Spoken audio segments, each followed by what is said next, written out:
We just got this tchotchke stuff today. It's my name's Richard Hanna, incidentally. I actually did a lot of work on College Hill Road here. I've been in construction all my life. This is just background garbage, you know, but it's all accurate and it's free. Thanks. Thank you. Thanks for doing this. Thank Very you. nice. I ran for this office a couple of years ago. None of you probably weren't here. It's a 4-year school, so it's not like you might remember. But I had never run for public office before. Hi. And I'll leave you these if you. Okay. Never run for public office before, and just a business guy.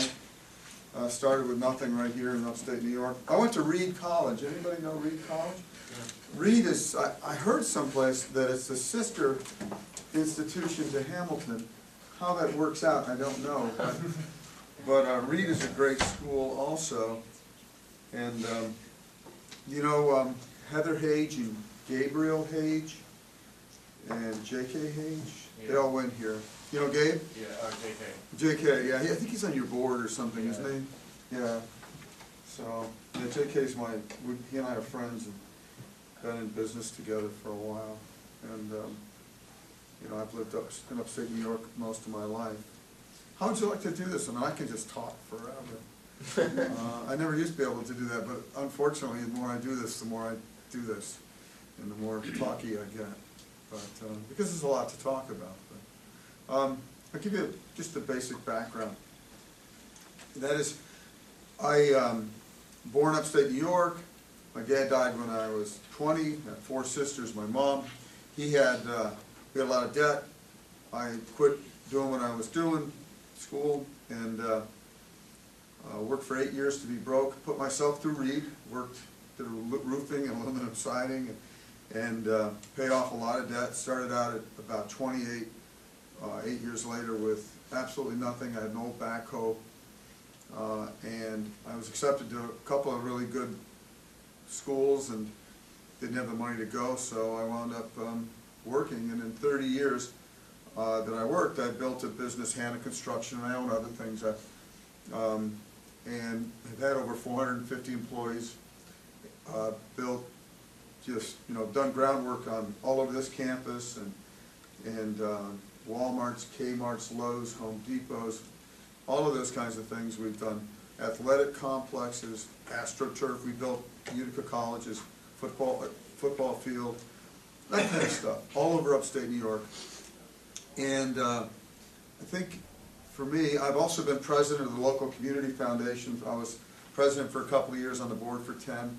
I started a fund for women and girls called Annie's Fund. I don't know if anybody's ever heard of it, but it's had over 150 recipients. And it's run by the Women's Fund of this area for Herkimer and Oneida County.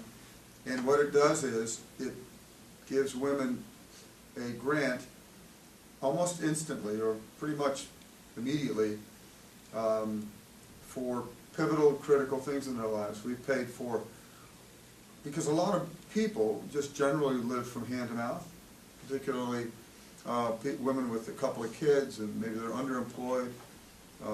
They don't save a lot of money, but they can manage, but something important comes up. We paid for a job. We paid for clothing for job interviews. Washer and dryers are a big thing.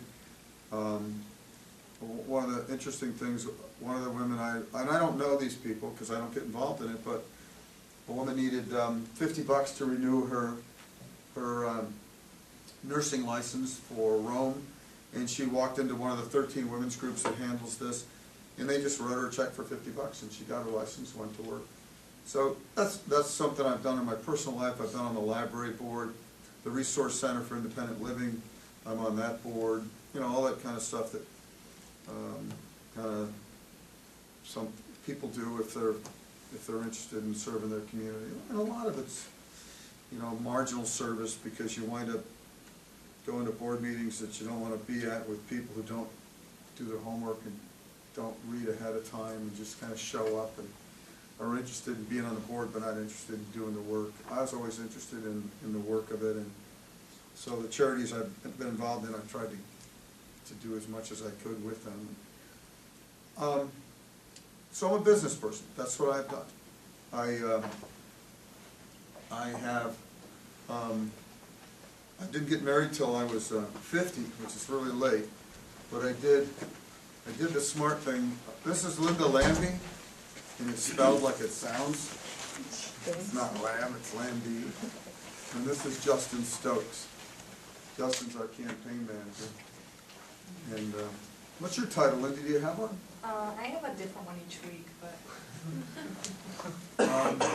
So, about a couple of years ago, I decided to run for Congress, and it wasn't for probably the reasons that most people do. Since I'd never been in government and never really gave it much thought, I've always, been interested in public policy.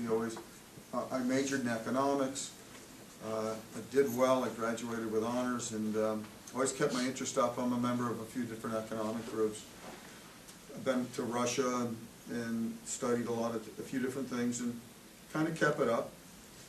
And I looked around upstate New York, and I realized at some point that I had everything I needed in life. I have 2 kids now, and that I didn't have to do what I was doing anymore, and frankly that the rewards for doing it were diminished annually. It just took the heart out of you, because when you start paying 40, 50, and 60% of your income out, even though you're making a good living, and I always did, almost always, and I've never had a job that I didn't work for myself, I found that it just wasn't worth it anymore. And one of the reasons it wasn't worth it anymore to me was the fact that I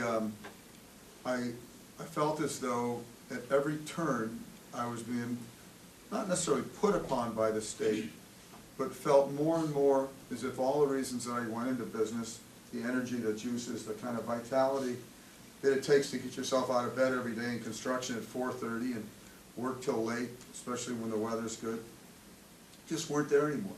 I was being taxed to death, being the bureaucracy, the workman's comp, the levels of bureaucracy between the state, the local, and the federal government.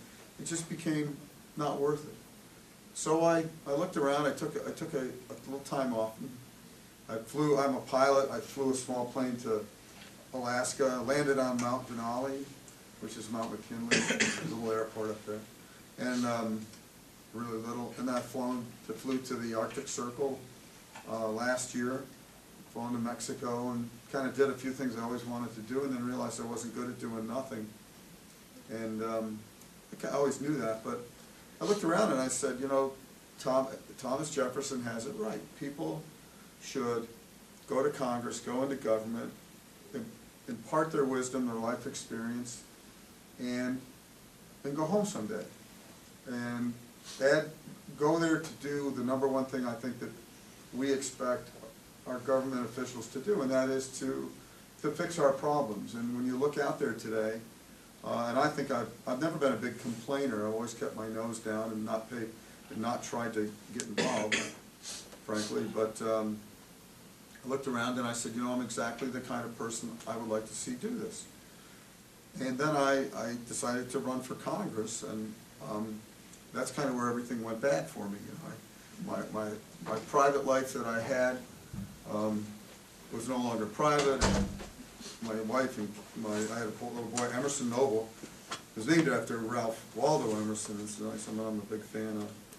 And you lose a lot, but the hope was you'd gain a lot. And I would never run for office, as I said. It is an enormous process. This district of the 24th, where we're sitting, goes to Ontario County, goes to northern Herkimer County, and is 11 counties, goes to Broome County, Otsego, Oneida, Shenango, Seneca. It's just endless, Tioga and Broome. So it's big, and one of the reasons it's big is people like you, your age group, can't find opportunity here, generally. So you leave, and as other people leave, and New York's lost about 1.5 million people in the last 10 years, these districts get bigger because districting is about population. So there's roughly 650,000 people in a single district.